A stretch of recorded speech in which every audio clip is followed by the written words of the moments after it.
Good afternoon to all of you, dear students. Today we are going to discuss a very important topic of BSc second semester, energy density in an electromagnetic wave. That means Poynting vector. Yes, Poynting vector पर आज हम बात करेंगे और Poynting vector के derivation को समझेंगे। Maxwell के जो इक्वेशन है वो इस डेरिवेशन को निकालने में हमें क्या हेल्प करते हैं, या हम कह सकते हैं कि जो इलेक्ट्रोमैग्नेटिक वेव का जो प्रोपागेशन होता है उसमें जो एनर्जी डेंसिटी होती है उसकी हम वैल्यू यहाँ पर फाइंड आउट करेंगे। Let's first of all dear students, आपको याद होगा कि मैक्सवेल का जो इक्वेशन थे, दो इक्वेशन, एक सेकंड और एक फोर्थ इक्वेशन जो था, जो कि हमें बताता था कि किसी भी कर्ल इलेक्ट्रिक फील्ड का जो कर्ल होता है वो चेंज इन मैग्नेटिक फील्ड को शो करता है, और मैग्नेटिक फील्ड का जो कर्ल होता है वो चेंज इन इलेक्ट्रिक फील्ड को शो करता है, जो कि इक्वेशन सेकंड इक्वेशन था हमारा मैक्सवेल का, और फोर्थ इक्वेशन हमारा मैक्सवेल का था। एक्चुअली मैक्सवेल के इक्वेशन जो है वो हमें बहुत ज़्यादा हेल्प करते हैं इलेक्ट्रोमैग्नेटिक वेव के प्रोपागेशन के लिए। इसलिए यहाँ हम जो फाइंड आउट करना चाहते हैं कि चलिए ठीक है कि किसी भी माध्यम में जो इलेक्ट्रोमैग्नेटिक वेव का ट्रांसमिशन होता है उस दौरान हम वहाँ पर एनर्जी डेंसिटी फाइंड आउट करना चाहते हैं। तो ये दोनों इक्वेशन हमें बहुत हेल्प करेंगे। तो आप सबसे पहले इन दोनों इक्वेशन को ध्यान रखें। मैक्सवेल का नंबर 2 इक्वेशन कर्ल ई और कर्ल बी जो नंबर 4 इक्वेशन है। नाउ इसे हम सिंप्लीफाई करने के लिए जो सेकेंड इक्वेशन है वो बी का है तो उसमें ई का मल्टीप्लाई करते हैं, और जो फर्स्ट इक्वेशन है वो ई का है तो हम उसमें बी का मल्टीप्लाई करके दोनों को सबट्रैक्ट करते हैं। जैसा कि मैंने यहाँ पर लिखा हुआ है, आप देख सकते हैं कि 2 dot E minus 1 dot B. हम यहाँ पर इक्वेशन नंबर 2 के साथ ई का प्रोडक्ट करते हैं, तो ये हमारा इक्वेशन नंबर 2 है। आप देख सकते हैं लेफ्ट हैंड साइड में डेल्टा क्रॉस बी है, तो ई के साथ डेल्टा क्रॉस बी आ गया, डॉट प्रोडक्ट हमने किया है। और वैसे ही बी के साथ डेल्टा क्रॉस ई आ गया, जो कि हमने डॉट प्रोडक्ट किया है। राइट हैंड साइड में देखें तो यहाँ पर हमको डॉट प्रोडक्ट करना है ई का, तो ये देखिए ई का यहाँ पर डॉट प्रोडक्ट हुआ है, और यहाँ हमें प्रोडक्ट करना है बी का, तो यहाँ पर बी का डॉट प्रोडक्ट हुआ है। दोनों के बीच में सब्ट्रैक्शन का साइन हमारा लगा हुआ है। ये माइनस और ये माइनस मिलके प्लस बना देंगे। हम यहाँ पर आगे हम प्रोडक्ट करते हैं, जब म्यू नॉट जे ई जे, ये हमारा mu naught E dot J निकल गया, और mu naught E epsilon naught D E by D T minus minus plus B D B by D T को हमने सेपरेट किया। ये हमने इक्वेशन नंबर 3 ले लिया। बट हम जानते हैं कि ए डॉट बी क्रॉस सी, जो कि हमने स्केलर ट्रिपल प्रोडक्ट पढ़ा है, उसके हिसाब से हम जानते हैं कि इसका एक्सपेंशन जो होता है वो ये होता है C dot A cross B minus B dot A cross C, जिसे हम डाइवर्जेंस में भी पढ़ा, आप डाइवर्जेंस के फॉर्म में भी देख सकते हैं। तो delta dot E cross B को हम लिख सकते हैं delta dot B dot B dot delta cross E minus E dot delta cross B. अब मुझे यहाँ पर रिक्वायरमेंट किसकी है, तो आप देखिए B dot E dot delta cross B की अगर मुझे रिक्वायरमेंट है, E dot delta cross B यदि मुझे चाहिए, या पूरा मुझे ये पोर्शन चाहिए, तो मैं इस पोर्शन को अलग कर लेता हूँ इसमें से। तो E dot delta cross B को मैं यहाँ ले आता हूँ, तो ये पॉजिटिव हो जाएगा, ट्रांसफर किया मैंने। बी डॉट डेल्टा क्रॉस को मैं भी यहाँ ट्रांसफर कर रहा हूँ, तो ये निगेटिव हो जाएगा। और ये जो बचा delta dot E cross B है वो राइट साइड में आ गया। दैट मीन्स इस पूरे प्लेस पर, जो क्वेश्चन नंबर 3 का लेफ्ट हैंड साइड है, उसके पूरे के प्लेस पे हम minus of delta dot E cross B लिख सकते हैं, इसलिए हमने इसे लिया। अब देखिए minus of delta E cross B मैंने यहाँ पर लिख दिया है ना। Mu zero E dot J आपका था mu zero E epsilon zero D E by D T, और B D B by D T, ये आपका फॉर्मेट है। यहाँ थोड़ी सी ध्यान देने वाली बात है, मैं राइट हैंड साइड को फिर से यहाँ पर लिखा है मैंने। ये जो हिस्सा है इसे हम और किस तरह से लिख सकते हैं, इसे हम लिख सकते हैं mu zero by two D by D T epsilon zero E square. ये एनर्जी का जो फॉर्मूला होता है उसके फॉर्म में हमने लिया, और इसे भी मैंने कैसा लिखा है, देखिए 1/2 D by D T B square. ऐसा कैसे लिखा इसके बारे में हम चर्चा करेंगे। ये माइनस वाला पोर्शन था, उसे हमने क्या किया, प्लस ले लिया यहाँ पर हमने राइट हैंड साइड में, और ये जीरो ले लिया।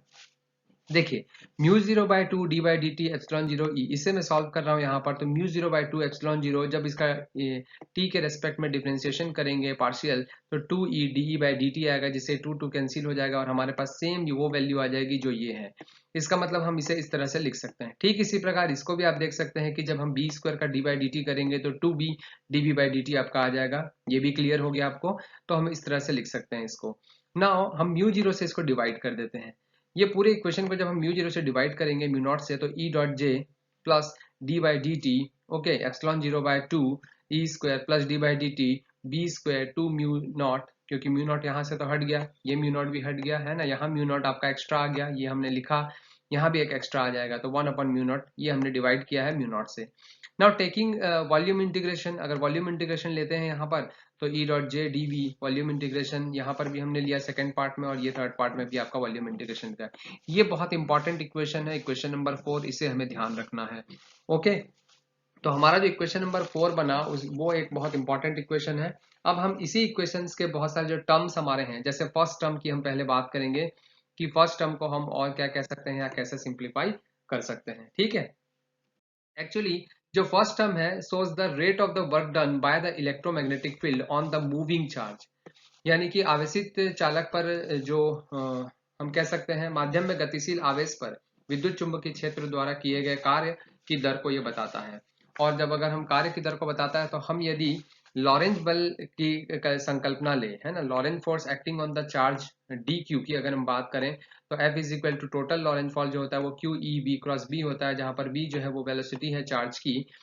तो work done in the displacement DL of the charge, अगर चार्ज के लिए हमें वर्क निकालना है डीएल डिस्प्लेसमेंट के लिए तो जनरली वो डीडब्ल्यू होगा और एफ डॉट डीएल होगा।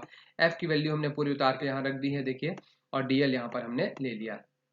तो D Q E dot D L plus D Q delta operator cross B operator B vector dot D L. So D Q E D L यहाँ तक तो ठीक है।